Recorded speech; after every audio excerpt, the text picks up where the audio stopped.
Bonjour, donc nous voilà dans une des premières vidéos sur la formation C. Donc il y aura un live coding qui vous expliquera comment on fait pour installer la machine Debian Linux. Ça arrivera dans les jours à venir, ou peut-être aujourd'hui, le jour de tournage, on verra.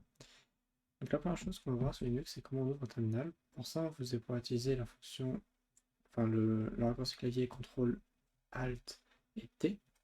Et quand vous allez appuyer sur CTRL ALT T, ça vous ouvre un terminal. Un terminal, c'est un CLI, c'est un command line interface. Donc, quand vous allez taper du texte sur votre clavier, ça va le retranscrire et écrire sur un vide de commande. Votre terminal est souvent composé de ce qu'on appelle un prompt, qui est la petite chose que je souligne là en vert. Pendant que je vais juste déconnecter le Wi-Fi maintenant parce que je suis en mise à jour.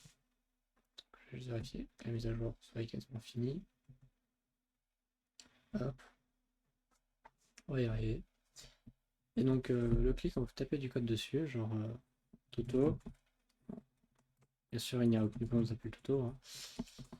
Et bah, ça exécute, ça va venir chercher si un fichier si un fichier exécutable existe et porte le nom de cette fonction dans un fichier qu'on appelle les source bin. Et du coup, si ce fichier existe, bah, du coup, il exécutera la commande. Par exemple, on a une commande qui va permettre d'afficher le texte dans du terminal. On va faire echo toto. Et là, vous voyez que ça m'affiche le mot toto.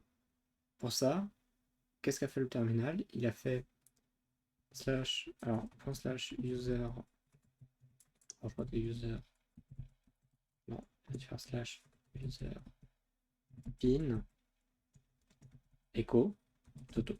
En fait, lui, quand j'ai écrit toto ici, il a parcouru tout ce chemin pour aller chercher dans le user bin s'il y avait une commande qui s'appelait toto, qui s'appelait echo, et il a exécuté la commande echo avec les paramètres que echo prend.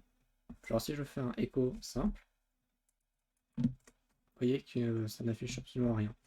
On rentre à la ligne. Parce que echo, c'est une commande qui va automatiquement effectuer un retrait à la ligne.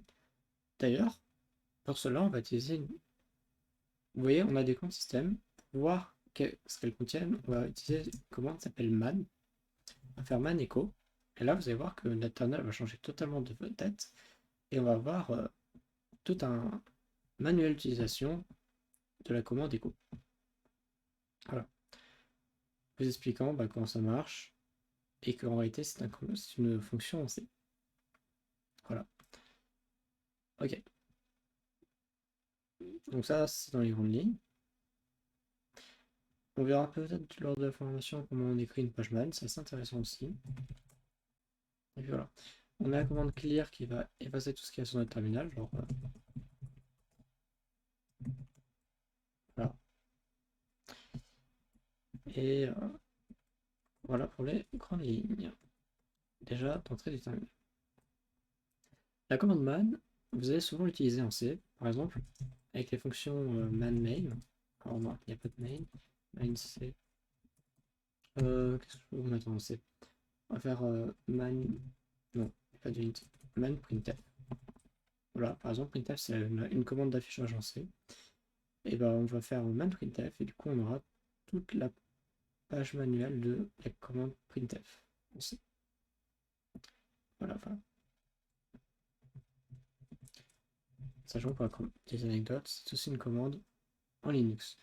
Donc attention, quand on fait man printf, si on veut la version C, il y a une certaine page à avoir. Sachant que si vous mettez le chiffre, c'est la fonction à plusieurs pages manuelles, bah, ça changera de page manuelle. Voilà. Donc, ça sera tout pour cette petite vidéo, et on se retrouve dans la prochaine pour tout ce qui est la notion de dossier fichier.